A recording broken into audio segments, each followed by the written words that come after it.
Picture a country once dripping with wealth, where oil money poured in so fast that Caracas was nicknamed the Miami of South America. Skyscrapers gleamed, nightclubs buzzed, and middle-class families filled supermarkets with imported goods like it was nothing.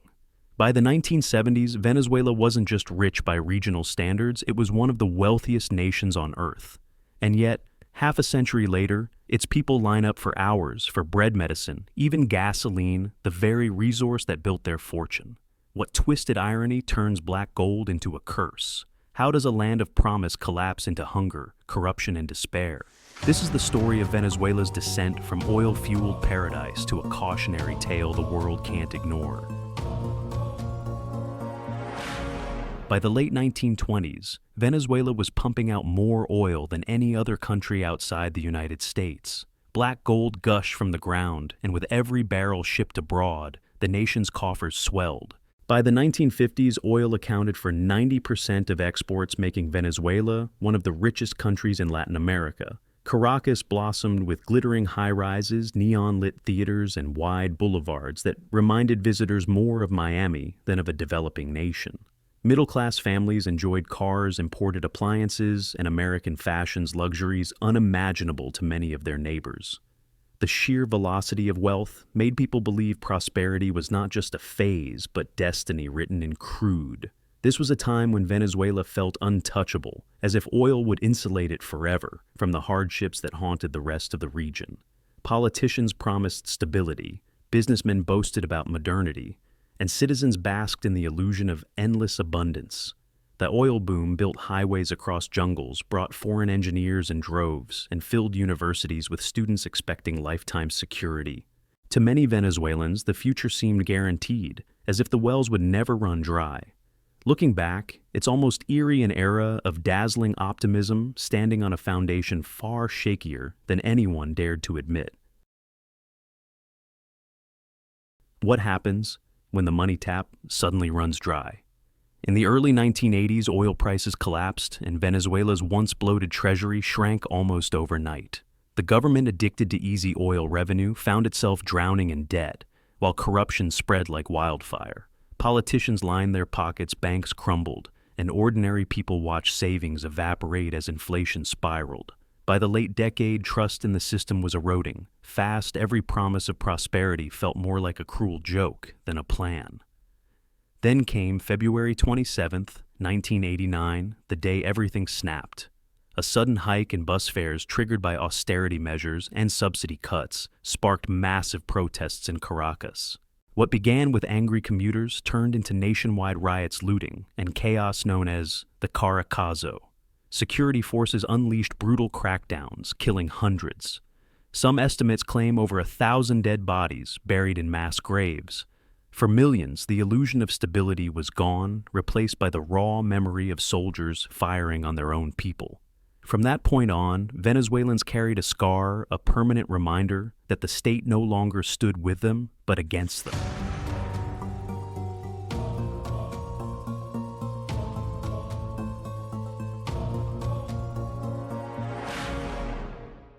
I am not here to manage capitalism, I am here to bury it. With that fiery promise, Hugo Chávez stormed into power in 1999. A former paratrooper with a failed coup on his resume, he reinvented himself as the champion of Venezuela's poor. His slogan, "Socialism of the 21st century," wasn't just a catchphrase, it was a declaration of war against the old order. Oil companies, banks, electricity, even farmland, one by one. Industries were nationalized and folded into the state's grip. For millions shut out of prosperity, Chávez looked like a savior, rewriting the rules in their favor. At first, the results dazzled. Subsidized food programs, free healthcare, and literacy missions lifted countless families from poverty, while Chávez's weekly TV show turned politics into theater. But the boom was built almost entirely on oil, with 95% of export earnings tied to its price. As long as crude flowed and prices stayed high, the illusion of stability held. Meanwhile, independent media shrank under censorship opposition. Leaders faced intimidation, and critics vanished from the airwaves.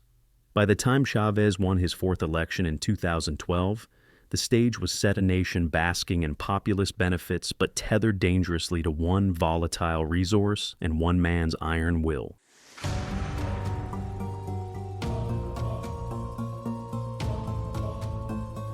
It starts with heartbreak. Hugo Chávez is gone in 2013, and suddenly the nation is left with Nicolás Maduro, a man lacking charisma and political instinct. Where Chávez commanded stadiums, Maduro stumbled through speeches leaning on the military like a crutch to hold his fragile authority. The timing couldn't have been worse. Oil prices plummeted, revenues collapsed, and the government printed money like confetti. Within a few years, inflation soared into the millions of percent bills piled higher than groceries, and the believer turned into worthless paper. What was once Latin America's wealthiest state became a global punchline, a cautionary tale of abundance squandered. The collapse wasn't just economic, it was human. Hospitals ran out of antibiotics, schools couldn't pay teachers, and power blackouts cut entire cities off from water and light. By 2020, an estimated 6 million Venezuelans had fled the largest exodus in modern Latin American history. Borders swelled with desperate families crossing into Colombia, Brazil, or taking dangerous routes north. Amid all this, Maduro clung tighter to power, shielding himself with generals and cutting deals with allies like Russia, China, and Iran. The state became less about governance and more about survival for the rulers, not the ruled. Maria's story captures the tragedy in miniature. She was a nurse in Caracas, steady job, modest apartment, kids in school, the kind of middle-class life Venezuela once promised. In 2020, with hospitals collapsing and food disappearing, she packed a plastic bag with powdered milk and medicine, the only things she could salvage from 2 decades of work. Then she walked with her 2 children across the border into Colombia, leaving everything else behind. Maria's journey is repeated millions of times, each family a thread pulled from the fabric of a nation unraveling. What remains is a broken legacy, not the socialism of the 21st century, but the ruins of a dream turned nightmare. They called it the devil's excrement. The phrase came from a former Venezuelan oil minister warning that too much crude could poison a nation's future. Venezuela bet everything on petroleum, neglecting factories, farms, and technology as if oil alone could carry eternity. By the 2000s, over 95% of export earnings came from crude, leaving the economy naked when prices plunged. The drop wasn't just painful, it was catastrophic, hollowing out state budgets and exposing how little else the country could produce. Oil wealth became less a blessing and more a choke chain, tightening with every market swing. At the center of it all stood PDVSA, the state oil company once hailed as a global powerhouse. Instead of reinvesting billions into infrastructure, insiders siphoned off fortunes for yachts, Miami condos, and secret bank accounts.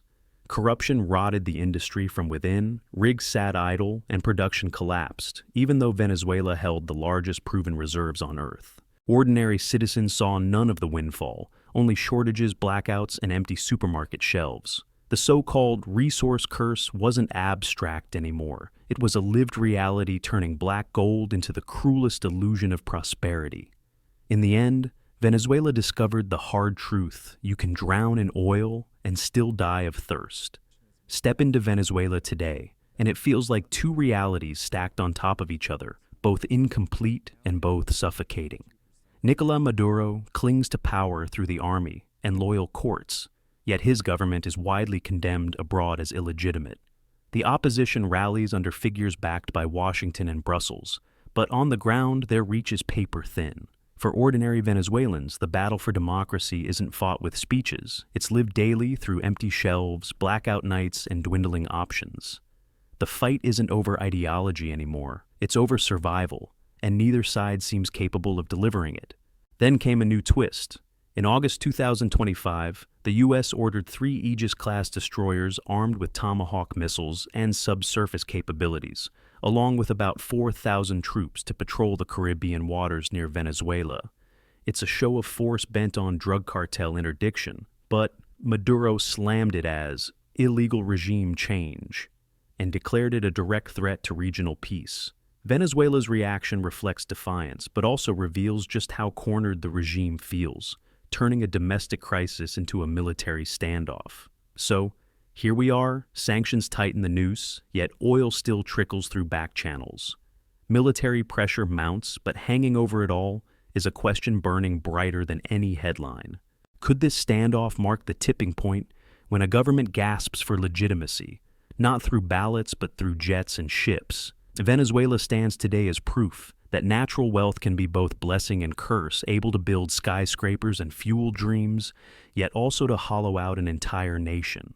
Oil once promised eternal prosperity, but without accountability, it became quicksand, pulling the country deeper with every barrel. This is the bitter truth. Resources can enrich a people, or they can consume them entirely when power goes unchecked and corruption reigns. The tragedy isn't just the collapse of an economy, it's the collapse of trust, identity, and hope for what tomorrow could bring. So, the question lingers sharp and uncomfortable: which country is next in line for this path? Nigeria, Angola, or perhaps even a great power that believes itself immune to decline? The warning is universal, and the answer is far from certain. What do you think? Who's walking Venezuela's road today? Drop your thoughts in the comments, and let's see which lessons we're truly willing to learn.